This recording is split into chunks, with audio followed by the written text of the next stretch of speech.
సంఖ్యాకాండము 8వ అధ్యాయము 1వ వచనము. దీపస్తంభము.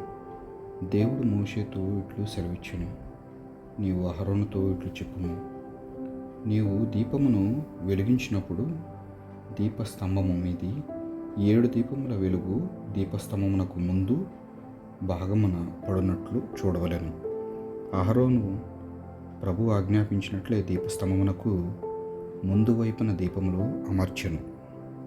అతడు దీపస్తంభమునంతటిని సాగగొట్టిన బంగారముతో చేసెను.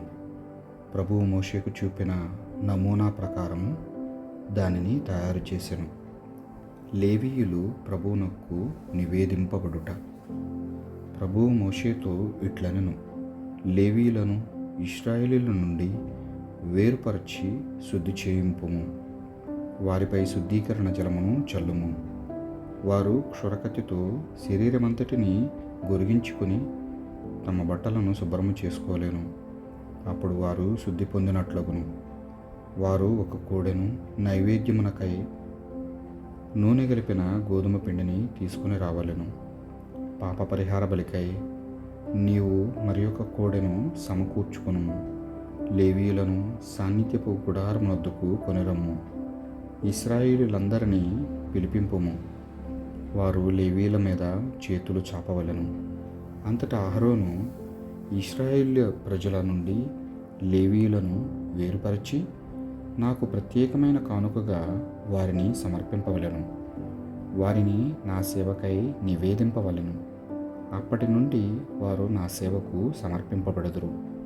అటు తరువాత లేవీయులు కోడెల తలపై చేతులు చాచెదరు. నీవు వానిలో ఒకదానిని పాప పరిహార బలిగా సమర్పింపుము. రెండవ దానిని దహన బలిగా సమర్పింపుము. లేవీయులను శుద్ధి చేయు విధానమిది.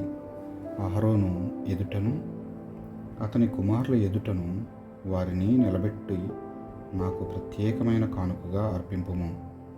ఈ రీతిగా లేవీయులను ఇశ్రాయేలీయుల నుండి వేరుపరచి వారిని నా వారినిగా చేయుము. అప్పుడు వారు నా సమావేశపు గుడారమున పరిచర్య చేయుదురు. లేవీయులను శుద్ధి చేసి నాకు సమర్పింపము. వారు ఇశ్రాయేలీయుల నుండి నాకు నివేదింపబడిన వారు. వారు తొలిచూలు కుమారులను మారుగా నాకు సమర్పింపబడిన వారు. ఏలైనా ఇశ్రాయేలీయుల సంతతిలోనేమి వారి పశుగణనలలోనేమి తొలిచూలి అయినది ప్రతి ఒక్కటి నాదే. కుమారులతో పాటు వారి పశువుల తొలిచూలు పిల్లలు నాకు చెందును. నేను ఐగుప్తీయుల తొలిచూలు సంతతిని వధించినప్పుడే వారిని నా వారినిగా చేసుకుంటుని. ఇప్పుడు ఇశ్రాయేలీయులు తొలిచూలు కుమారులకు మారుగా లేవీయులను నా వారినిగా చేసుకొందును. వారు ఇశ్రాయేలీయులు నాకు ఇచ్చిన కానుక. నేను వారిని అహరోను కుమారుల ఆధీనమున ఉంచుదును. ఆ లేవీయులు సాన్నిధ్యపు గుడారమున పరిచర్య చేయుచు ఇశ్రాయేలీయులను కాపాడుదురు.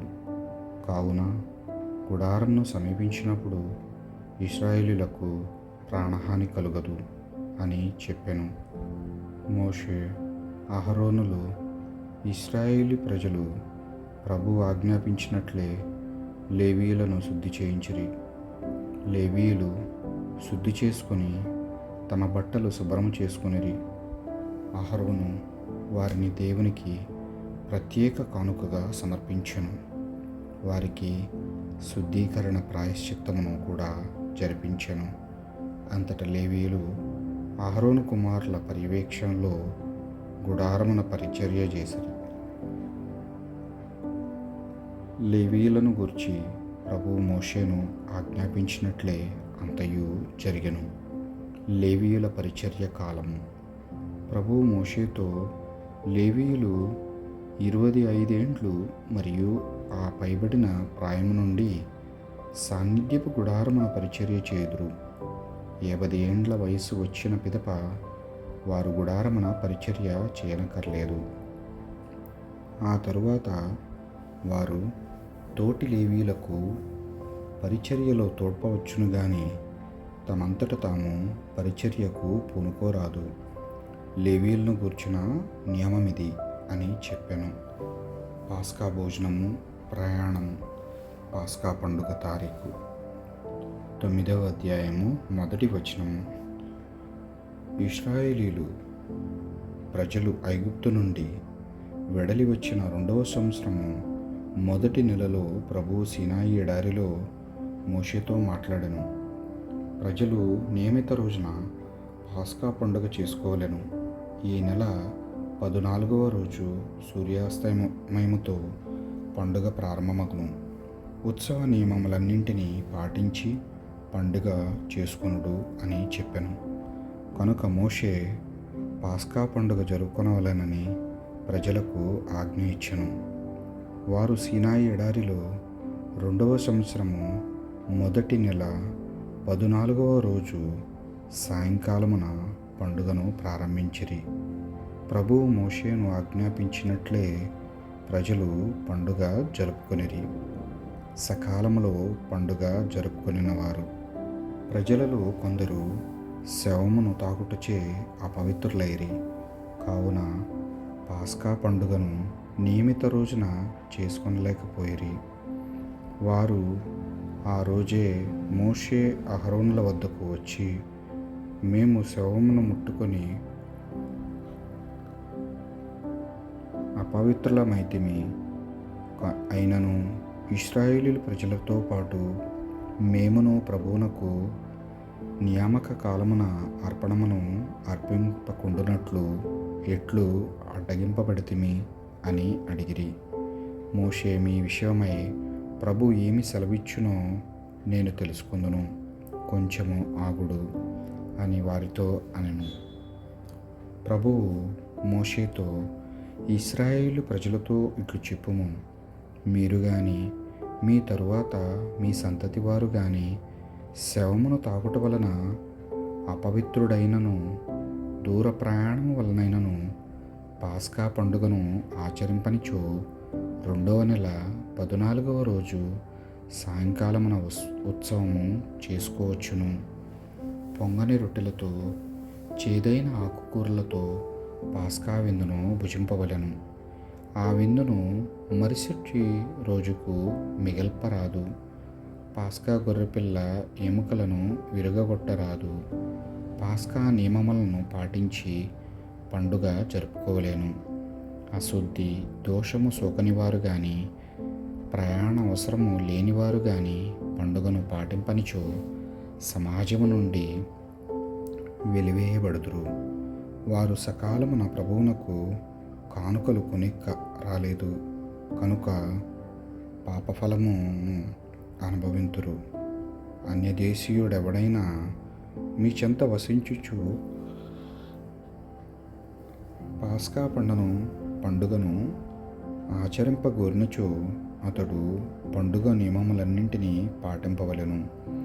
ఇశ్రాయేలీయుల ప్రజలకు గాని అన్యదేశీయులకు గాని పాస్కా నియమములు ఒక తీరుగానే ఉండును అని చెప్పెను. అగ్ని మేధము.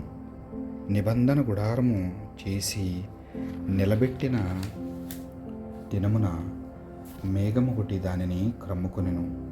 చీకటి పడినప్పటి నుండి తెల్లవారు వరకు అది అగ్ని రూపమున గుడారముపై నిలిచెడిది. నిత్యము అలాగే జరిగేటిది.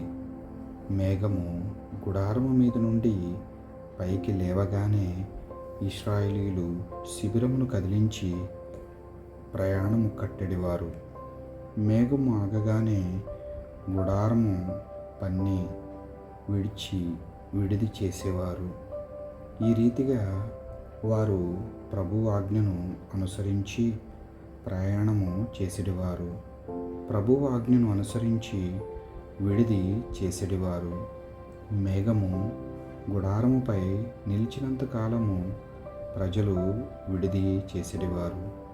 మేఘము గుడారముపై చాలా కాలము ఆగినచో ప్రజలు ప్రభు ఆజ్ఞకు బద్దులై శిబిరమున కదిలించెడివారు కారు. ఒక్కొక్క మారు మేఘము కొద్ది కాలము మాత్రమే గుడారముపై నిలిచెడిది.